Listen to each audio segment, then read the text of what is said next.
यौगिक क्रिया में हम भ्रामरी प्राणायाम की बात करते हैं। भ्रामरी प्राणायाम में इसमें जो प्राणायाम करते हैं उसमें अगर आवाज़ सुनाई दे तो भ्रमर की तरह, बी की तरह सुनाई देगी, इसलिए इसको उद्गीत कहते हैं। अंग्रेजी में इसको बी ब्रेथ कहते हैं। इसमें क्या है, एक सिंपल प्राणायाम है, ब्रेदिंग एक टेक्निक है।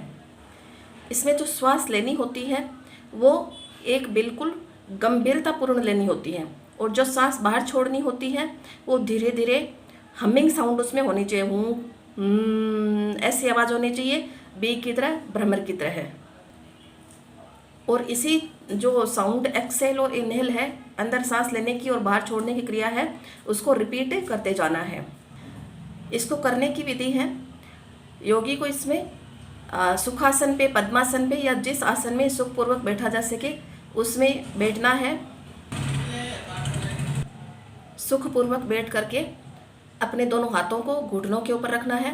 कोई एक मुद्रा इसमें आप लगा सकते हैं, ध्यान मुद्रा भी इसमें हो सकती है। उसके पश्चात अपनी आँखों को बंद करके अपने जो अंगूठे हैं उनको कानों के ऊपर लगा लेना है, और अपनी जो बाकी अंगुलियां हैं उसको जो भ्रिकुटी क्षेत्र है उस पर तर्जनी अंगुली को रख करके बाकी अंगुलियों को बंद आँखों के ऊपर रखना है।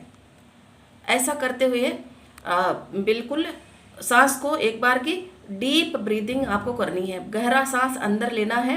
उसके पश्चात इस प्राणायाम को शुरू कर देना है। जब सांस बाहर छोड़ रहे हैं उस दौरान भ्रमर की तरह आवाज़, हमिंग वॉइस इसमें होनी चाहिए। करने का समय इसको देखते हैं, भूखे पेट इसका सर्वोत्तम समय है, जो mostly early in the morning, सुबह के जल्दी में या फिर देर रात्रि में आपको ये समय मिल सकता है, जब बाहरी आवाज़ें आपको प्रभावित नहीं करें, आपका पेट भी खाली हो। वैसे तो हर उम्र के व्यक्ति इस प्राणायाम को कर सकते हैं, लेकिन स्पेशली जो प्रेग्नेंट, जो गर्भवती या फिर जो माहवारी के दौरान महिलाएं हैं, या फिर जिनका बहुत ज़्यादा बीपी हाई रहता है, एपिलेप्सी मिर्गी की जिनको समस्या है, जिनमें छाती में दर्द रहता है, चेस्ट पेन है, जिनमें एक्टिव ईयर इन्फेक्शन है, या जो सुपाइन पोजीशन में है, उनको करने से पहले एक बार अच्छे चिकित्सक से इसकी सलाह लेनी चाहिए। अब इससे फ़ायदा क्या होगा, एक तो ये कामिंग प्रैक्टिस है, मतलब आदमी को शांत करने का ये काम करेगी। ये एंगर को कंट्रोल करती है, गुस्से को यह नियंत्रित करता है। इसके अलावा नर्वस सिस्टम है उसमें ये सूथनेस लाता है, उसको क्लियर करता है, उसको साफ करता है। इसके अलावा यह है जो और दूसरे जो नेचर है व्यक्ति की, उसको यह बिल्कुल शांत करेगा, व्यक्ति का आत्मा से जुड़ाव इसमें पैदा होगा। इसके अलावा इसमें जो थायराइड डिजीज है उसमें भी यह फ़ायदा करेगा, क्योंकि इसमें जो हमिंग जो साउंड है, हुम की जो आवाज़ है वो गले के पीछे के भाग से इसमें उत्पन्न होगी। ये बॉडी और माइंड को रिलैक्स करने का काम करेगा।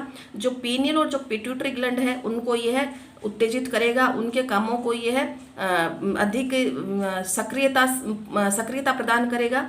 इसके अलावा इसमें जो स्ट्रेस है, तनाव है, या फिर जो भी बेचैनी हो रही है, इसमें यह रिलीव करने का काम करेगा, उससे राहत दिलाएगा, व्यक्ति को गुस्से को कंट्रोल करेगा। इसके अलावा जो गले का जो स्वास्थ्य है उसको यह सपोर्ट, सहारा प्रदान करेगा। इसके अलावा जो वॉइस है उसमें यह अच्छा काम करेगा, और आपकी जो फिजिकल और इमोशनल जो स्टेटस है, आपकी शारीरिक और जो भावनात्मक जो स्थिति है उसको यह बैलेंस करेगा। इसके अलावा जो साउंड स्लीप है, किसी को नींद नहीं आ रही है तो यह साउंड स्लीप देने में बहुत ही उपयोगी है।